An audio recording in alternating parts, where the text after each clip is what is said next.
photographer, our sister Kehinde Oyewole, and our photographer Adewumi Ayodeji. And we are from Renaissance Foundation for Peace Builders, REFOP. REFOP is Africa's foremost peace-building organization committed to the facilitation of sustainable peace and prevention of recurrent conflicts through conflict prevention, conflict analysis, conflict transformation, conflict management, and conflict resolution. This morning, we are here to speak to you about the prevention and the curtailment of sexual and gender-based violence, SGBV. Just exactly you have on this banner here. Okay?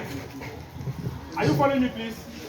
Quickly, I know you are familiar with what SGBV is all about. You know what SGBV is all about, right?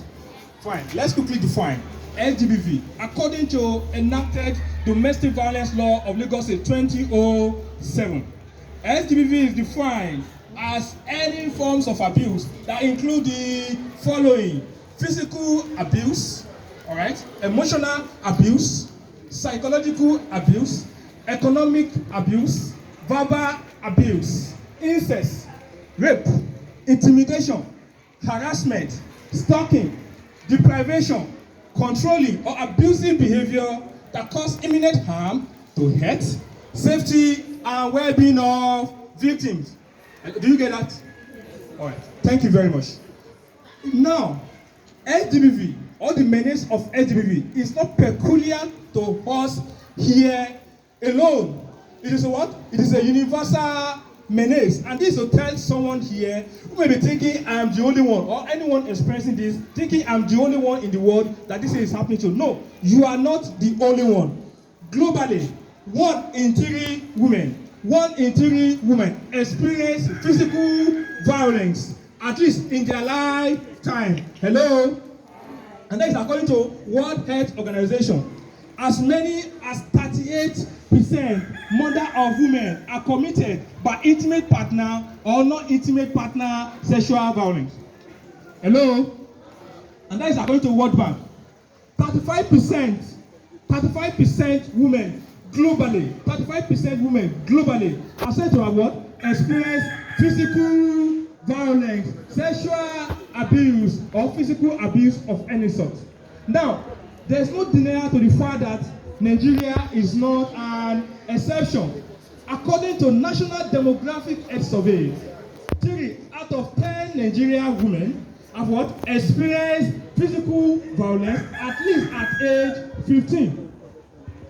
A report was conducted by Oxfam, published on Vanguard newspaper in 2019.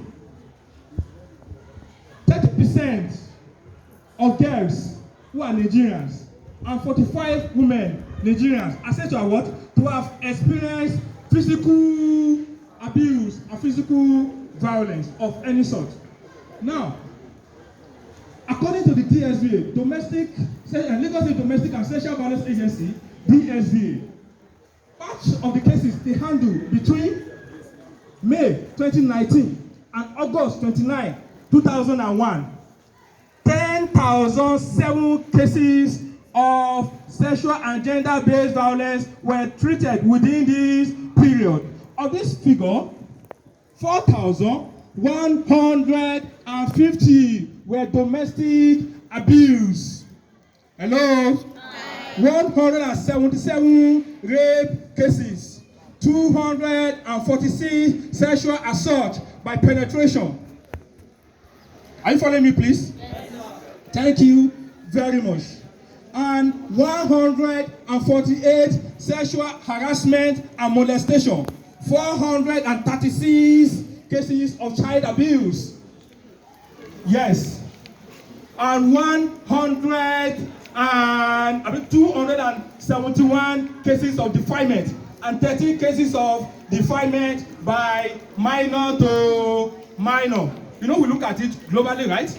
We look at it national, then we bring it down to state. Now, the good this thing is this. There are law, and again, I must say this. Do you know 3.7% 3.7% of our current GDP. 3.7% is what is the cost of economic cost of sexual and gender-based violence. This even double what some countries even spend on their education. And this sexual and gender-based violence has no regard for what? It has no regard for ethnicity. It has no regard for ethnicity. It has no regard for ethnicity. It has no regard for what? For race. It has no regard for culture. It has no regard for even your age. It has no regard for your gender, male and female. According to DSV, 91% of these were perpetrated against women, while 9% were just against male, the opposite sex. Which means that women suffer the most when it comes to what? Sexual and gender-based violence. Now, the good news is this.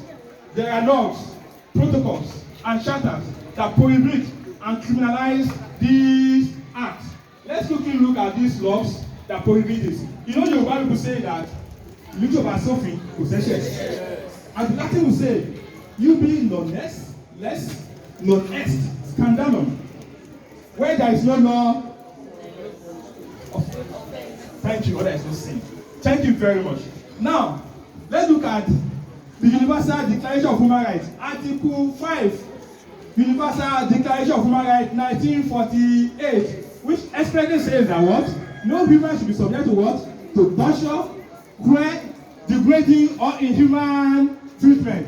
The Protocol to Africa Charter on Human and People's Rights, which was adopted June 10, 1998, and came to effect January 25, 2004, expressly say that state government should do what? Should prohibit, prevent, and punish all forms of violence against women, including forced or unwanted sex, whether it happens in the private or it happens in the